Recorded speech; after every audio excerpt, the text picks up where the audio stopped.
eloko alobi eza vrai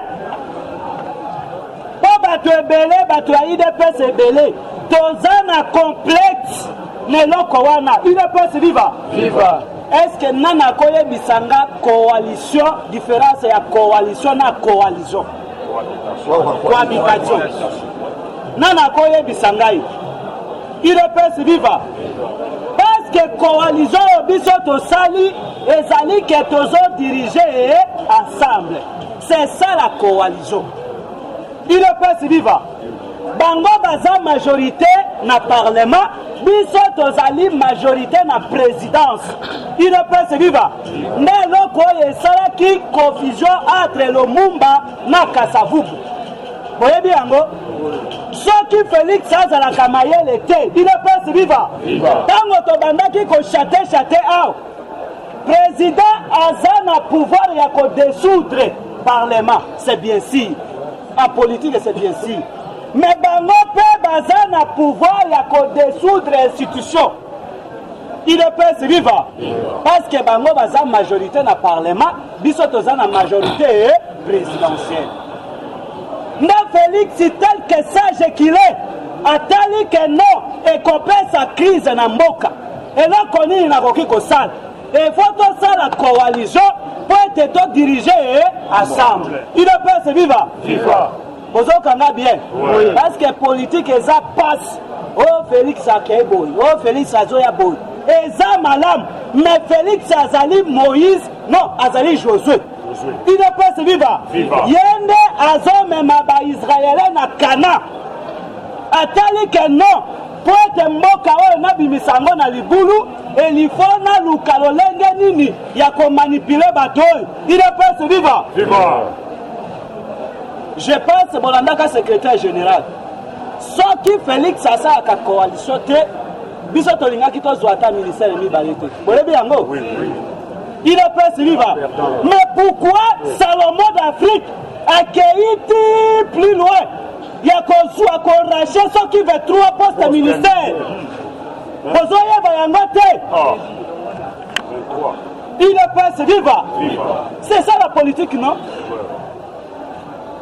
Ceux qui Félix a ça qui est là côté, Tolinga qui t'a comprendre FCC.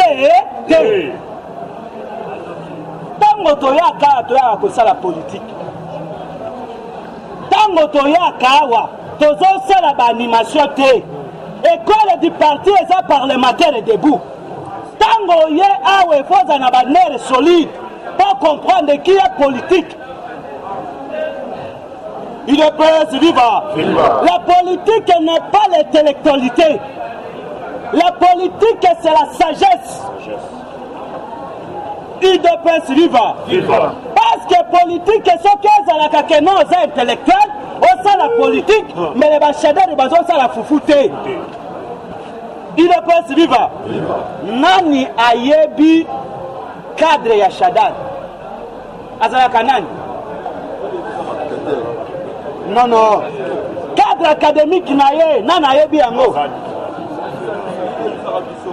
Un soi-disant docteur. Un soi-disant docteur. Mais tala biloko oyo bazosala parce que politique eya mpo na bango te. UDPS viva. Moto alengisa yo te na politique. Ndenge tozokende awa boyeba ke to biso bakombata ya UDPS toza na mosala ebele. Soki papa oyo alobaki likambo oyo etala aéroport yeba ke bato ya FCC UDPS viva bayebi ke présidence échappé bango eloko nini bakoki kosala bazwa badepute ebele. UDPS viva yango wana bazosala tribalisme ya baswahili babanda kofuta bango bozokanga bien 2023 bato nyonso baza na posa babima badepute mpe bato ya FCC bakosala effort babima badepute ebele. C'est ça campagne oyo bango bazosala. UDPS viva. Donc donc lolenge tozoyebela bango bapiège na bango nde yango tokosala nini tokodeboulonne bango. IDPS viva. C'est ça le moment que IDPS peut à se préparer à conséquence. Lumbe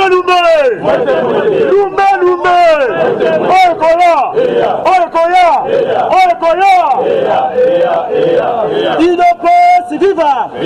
Donc continue na information. Boyebi eloko Moïse Katumbi IDPS viva. Moïse Katumbi makambo yake koloba na Goma tala toloba teke nani la muka bakabwani eza stratégie na bango. IDPS viva. Eza stratégie yo kende boye sala boye. Moïse Katumbi ayibi ba minere na biso. IDPS viva. Ye ensemble na Kabila. Moïse Katumbi bandako tekela minere wapi? Entre Afrique du Sud na Namibie.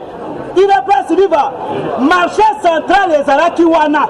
IDPS viva. Moïse ateki beranyum. Saki boyebi na tamako boyebi moko $50,000. Moïse abandako zwambongo wa. IDPS viva.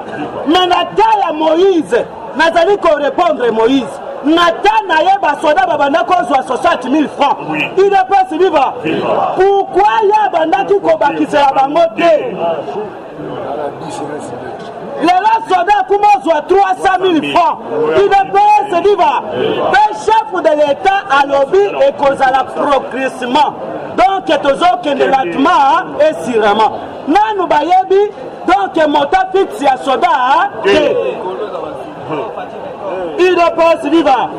Akei kotomukisa basoda kuna parce que Moïse ayebi ke yepe azana part ya destruction ya Est. Yepe azana groupe na ye Moïse. Toyebi ozana ba groupe na yo ya ba terroriste oyo babandaki koyibera ye mabinere. IDPS viva. Akoki kosakana chef de l'État parce que lelo soki toyebi que gratuité enseignement à cause ya chef de l'État. Enseignant kumozwa combien? IDPS viva. Fachi Amati Likolo. IDPS viva. Fachi Beto viva. Fachi Akomi Pemisi. IDPS viva. Bota la puchi c'est Memi Fachi. Nzambe nangai. IDPS viva. Bakei kokuta na puchi face à face. À côté c'est na maison na ye. IDPS viva. Ayebi si boy. Lolenge na bandaki koluka kokota na Congo officiellement. Mais cette fois-ci, lokola na kutani na yo, IDPS viva. Na kobanda kota na Congo direct.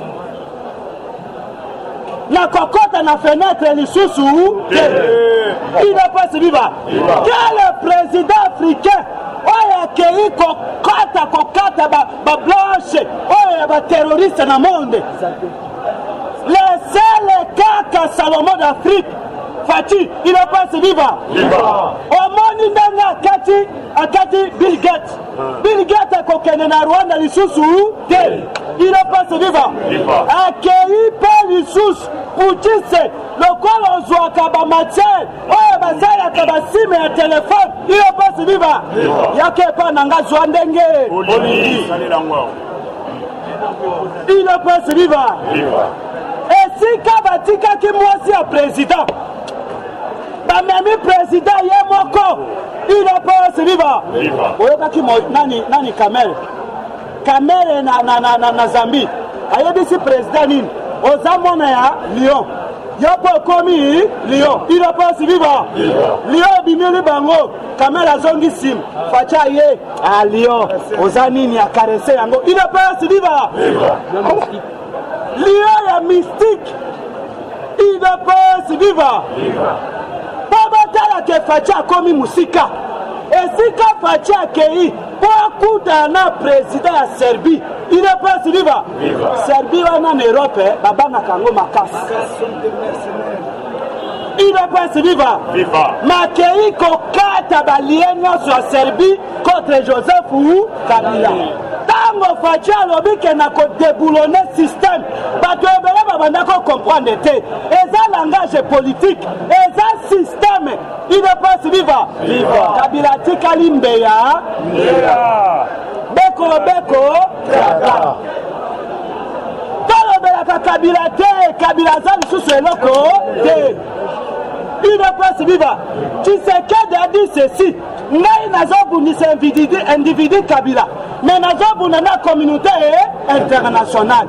C'est ça eloko oyo Tshisekedi eza projet na ye donc Fachi azokende ko convaincre communauté internationale yango wana boyoki communauté internationale balobi banda Afrique ebanda totikali kozwa président lokola Fachi te betela Fachi maboko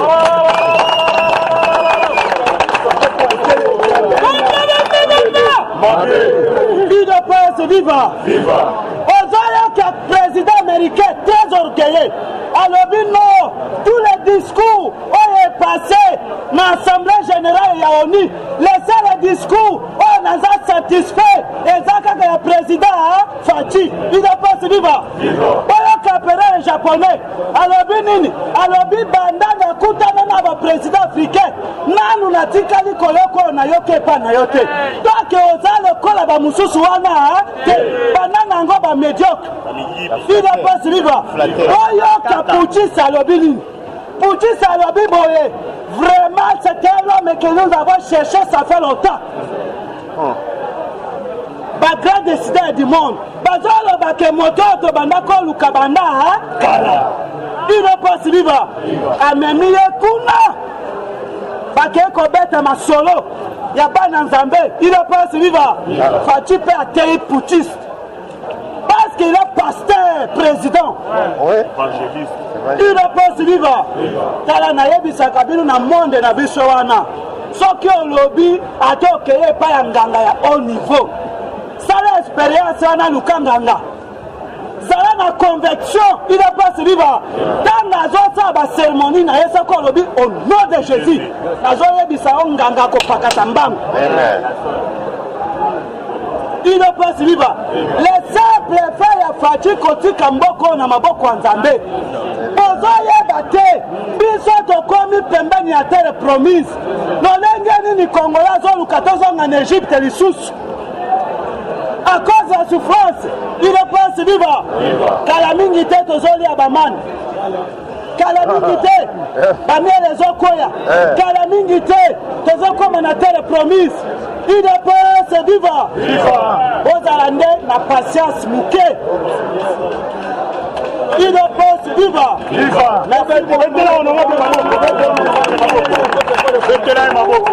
UDPS viva tombola liboko le parlementaire debout le parlementaire debout applaudissez très fort pour l'UDPS.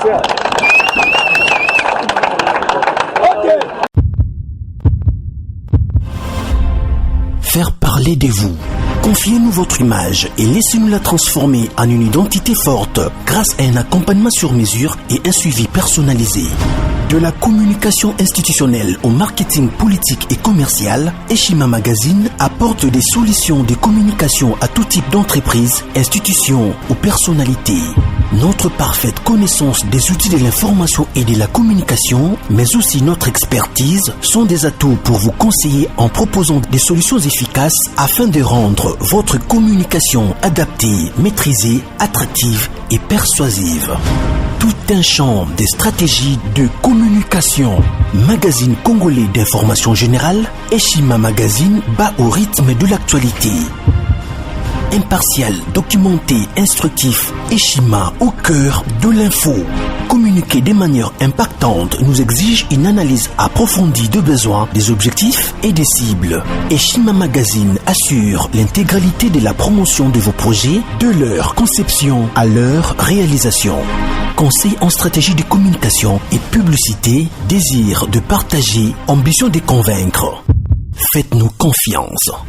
Nos méthodes de travail, notre rigueur, ainsi que nos compétences comme identité de support des communications font de nous le magazine de référence. Retrouvez Eshima Magazine au 4012 avenue Ouya dans la commune de Kintambo à 2 minutes de magasin. Contact eshima-magazine@hotmail.com. Téléphone +243 85 11 34 444. Eshima Magazine, un nouveau standard d'information.